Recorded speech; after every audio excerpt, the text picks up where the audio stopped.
Good evening and welcome to a new episode of Business Insider, where we discuss everything that is to do with business and finance. I'm Mohamed and I'll be presenting tonight's show. We start off with the first segment, which is the news segment, starting off with Prime Minister Mustafa Madbouli witnessing the signing of an agreement between the Suez Canal Authority Economic Zone, Egypt Sovereignty Fund, and the new Renewable Energy Authority, as well as the Egyptian Company for Electricity and Transportation. The signing ceremony was held on Wednesday at the government headquarters in the new administrative capital.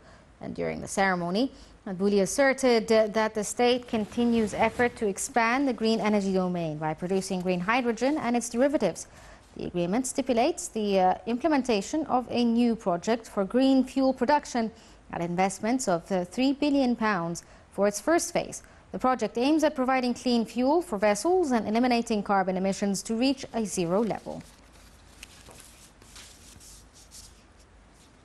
And the next item is Egypt's stock market indices edging higher on Wednesday, bolstered by purchasing operations of Arab and foreign investors.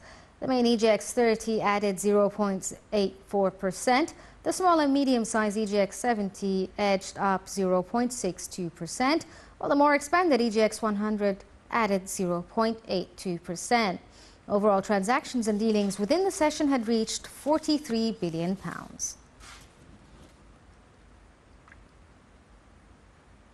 In more global news, NGOs urged the G20 on Wednesday to move faster on reforming international financial systems to combat climate change and pandemics at the IMF and World Bank annual meeting next week. The International Monetary Fund and World Bank are under pressure to reform their lending system to better address the challenges posed by climate change. The letter calls for tripling financing of multilateral development banks by 2030, as suggested by an independent expert group commissioned by the G20. It urges ministers to make good on a pledge to reallocate $100 billion in IMF special drawing rights to help vulnerable nations tackle climate change.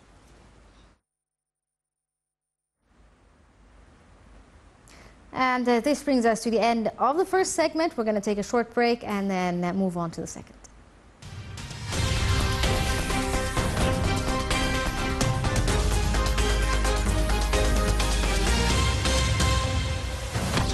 Welcome back to the second segment. In this segment, we're going to be discussing a number of different things. But first, let us say hello and good evening to our special guest, Dr. Mohamed Salman, a board member of the Arab Council for Energy and Sustainability, in addition to a sustainability advisor. Am I correct in saying this? Thank you. Yes, thank you so much for joining us. Thank you very much. It's my pleasure.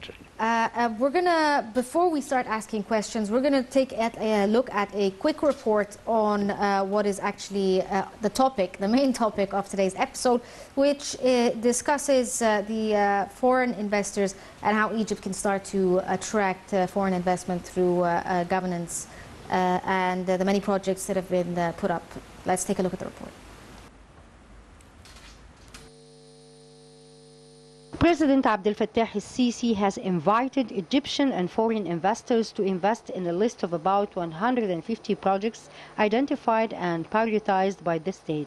He said the projects are of critical importance to the country as they would help promote local production, reduce the government's import bill, and generate savings of around $25 billion. President el-Sisi spoke during the Story of Homeland conference, which kicked off on Saturday at the new administrative capital. Among those projects is establishing a tire factory that, according to the head of state, could save the country approximately $250 million annually, given that it currently spends around $700 to $800 million on imported car tires. Minister of Industry and Trade Ahmed Samir said in a comment during the event that the government would grant incentives like tax exemptions for several years for any company seeking to invest in these projects. President el-Sisi also highlighted that the government opted for establishing industrial complexes rather than allocating lands for investors, rather than letting them struggle with the permit procedures. The president added that the government decided not to let investors struggle with permits. Instead, it thought of creating projects and complexes with already licensed projects. The government changed its approach after it found that investment projects were implemented over only 10% of nearly 30 million square meters of land allocated by the government for business people. According to Minister of Industry and Trade, about 17 industrial complexes have been recently established in 15 governorates, costing £10 billion. President Sisi spotlighted the state plans in the past year to narrow the gap between revenues and expenses by supporting the industry. He explained that the country, however, could have initiated such plans without upgrading infrastructure to attract investment. However, he affirmed that Egypt lacked in 2014 and 2015 the proper infrastructure. Minister Samir stated that the government would launch the National Strategy for Industry in October. The Trade Minister noted that the real growth rate of the manufacturing sector had surged from 4.7% in 2014 to reach 9.75% in 2022. The minister added that the country's exports increased from $22 billion in 2014 to $35.8 billion in 2022, representing a growth rate of 61.3%. He also mentioned that industrial exports rose from $12.1 billion in 2014 to $22.2 billion in 2022, marking an increase of 83.5%. The story of the Homeland Conference took place in the new administrative capital between 30th of September and the 2nd of October under the patronage of President Sisi. The event witnessed sessions that discussed the government's policies and programs to support the economy, as well as achievements reached in all fields since the year 2014.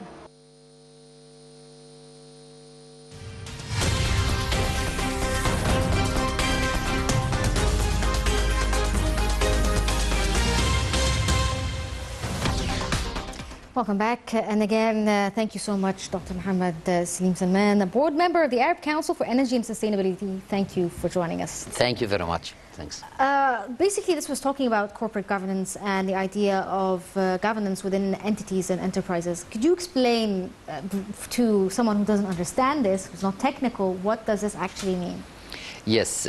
First of all, I'd like to express my gratitude to the to participate with you today, and also by the ceremony of the 6th of October, I'd like to send my greetings to and merciful for the people who sacrificed in the wars of 1973, in October 1973. Why we select this subject or this title?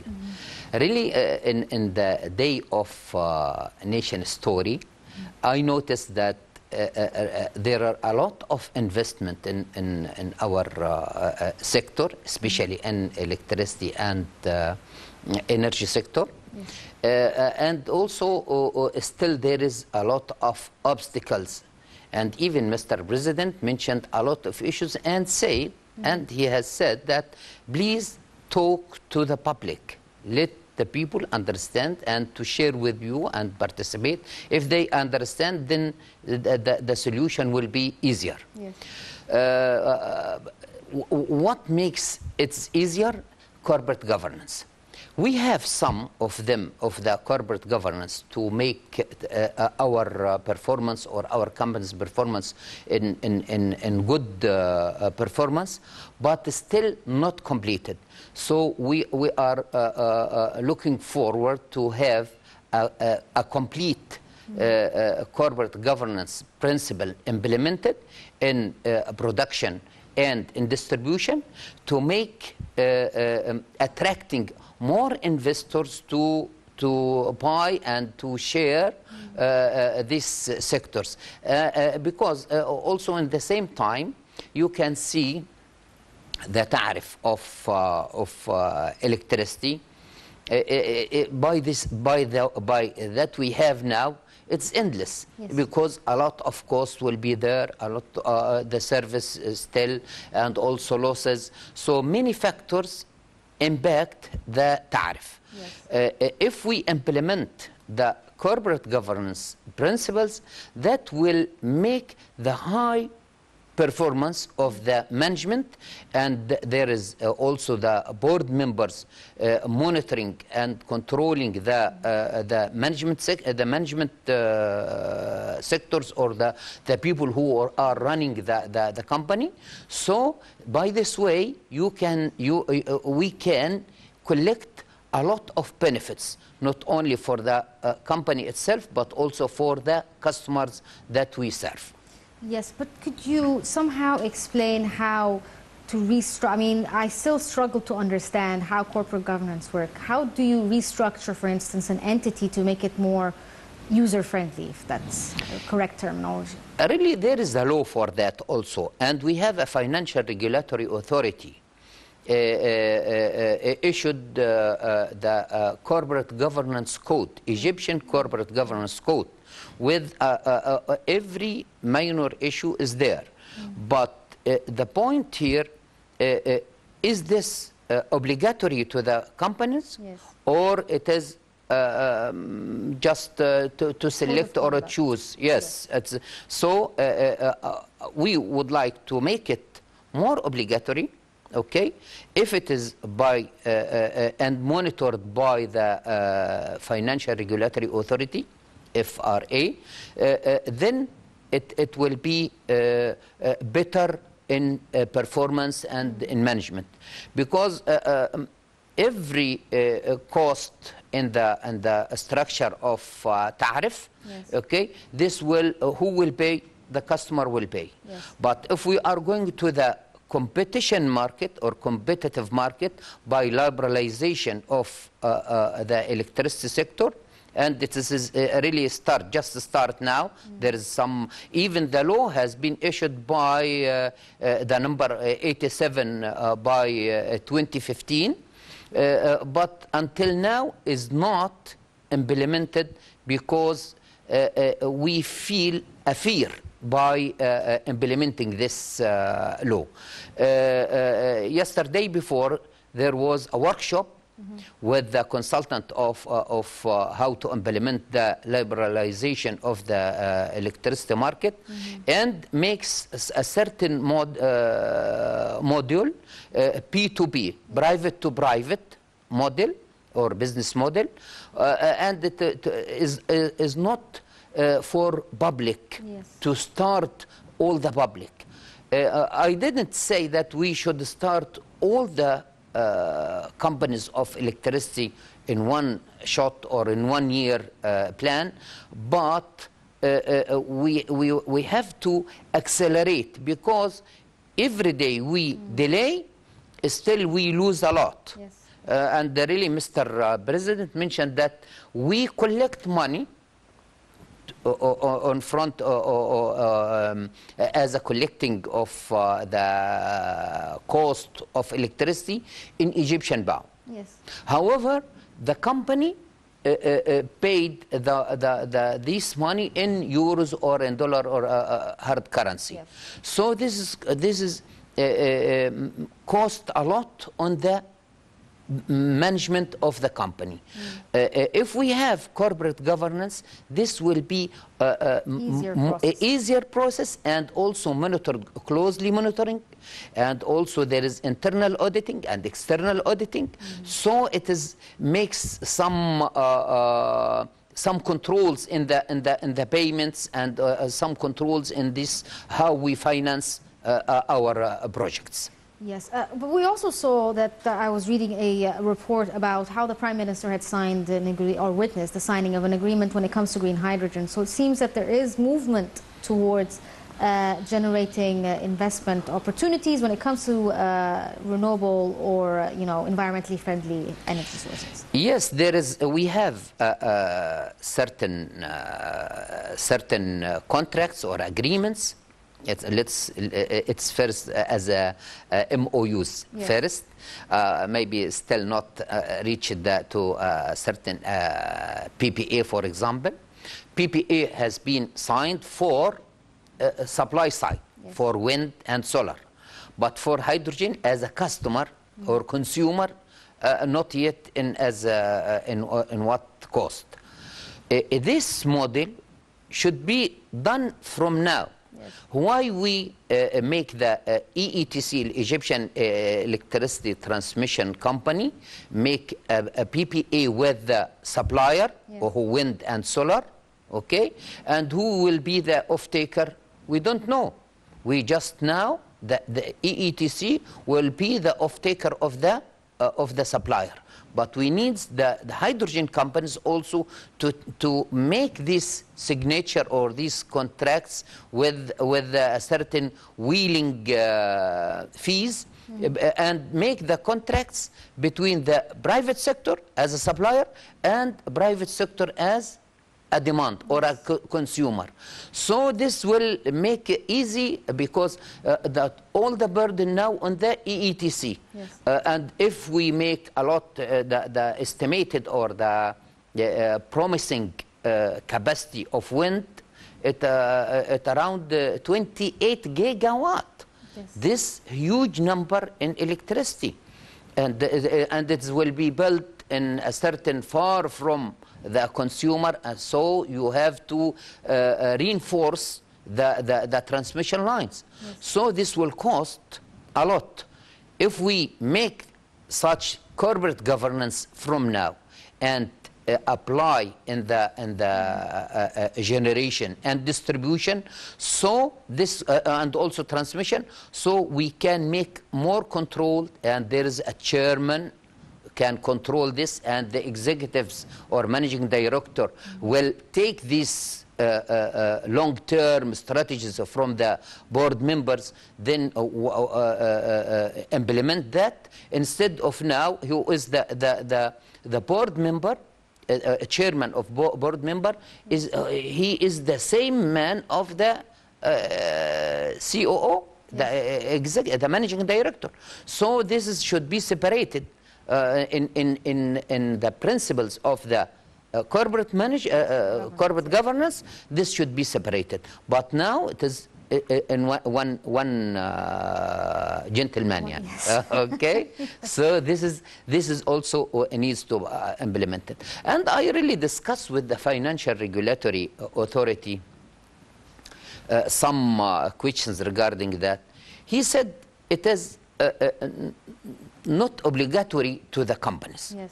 So this will cost us much. Yes. But I believe after that, after today, I hope that the message reached to the decision maker, then said, okay, why not corporate governance not implemented in high potential in all the companies of the Ministry of Electricity. One more point. Yes. Regarding to this is my point of view. I am not a representative of government or representative of the consumers. This is my experience, as I was working with the Minister of Electricity for around 36 years. So the last job for me was the managing director for performance evaluation of the EHC and affiliated companies. So all the figures are there. I understand them, and the business model of the mechanism of the work of EHC, I know this. So I hope that the corporate governance can be applied perfectly. Even we have a compliance officer now in companies, yes, in EHC, and we have raised the percentage of corporate governance, but not to the level needed. Yes, to the level needed. This, yes, I agree. So, sir, what about the idea of corporate governance? Is this related to how the stock exchange, for instance, works? Does it affect the stock exchange? Sure, they are both together for the stock market and corporate governance. If listed, all the companies who is listed in the stock market, they have a corporate governance in high potential, okay? But what we mentioned now, yes, regarding to the companies, the state-owned companies, and has not the corporate governance, so they cannot also go to the join the stock market. Yes. And the investor cannot invest also his money in companies like that. But if we have implement the corporate governance, so we raise the confidence to the to the investors, and even to the investor institutional investors also, who will finance if there is a corporate governance implemented, so the institutional investors also can support the companies. My final question here for you, sir. What about the idea of, like you spoke a little bit about liberalization and the relationship between liberalization and corporate governance. How does this actually affect the energy market? Why are the two related, and why does it affect the energy market? I want to tell you, there is the dilemma here that the company of electricity wants to, and even the political decision needs to support the company to save or to cover all the cost of the tariff structure. Yes.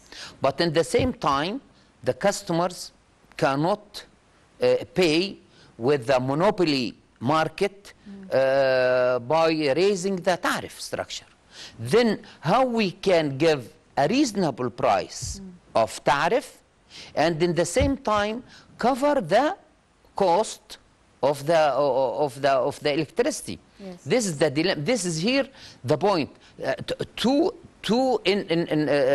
issues and in different direction.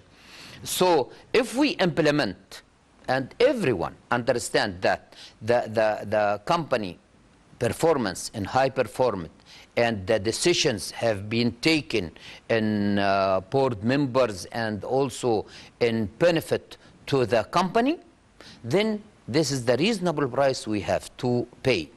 But if this financing in high capacity and maybe not be used properly, yes. So why I am as a customer, why I pay a cost of poor performance? Yes. So we need to improve the performance, yes, to make this balance. Yes, agree with you. Yes. Well, unfortunately, sir, we're out of time, but thank you so much for joining us and explaining what corporate governance is. Dr. Mohamed Salim Salman, the board member of Arab Council for Energy and Sustainability. Thank you so much for joining us. Thank you very much. Really, corporate governance makes also risk management. Yes. This is very important to avoid any risks.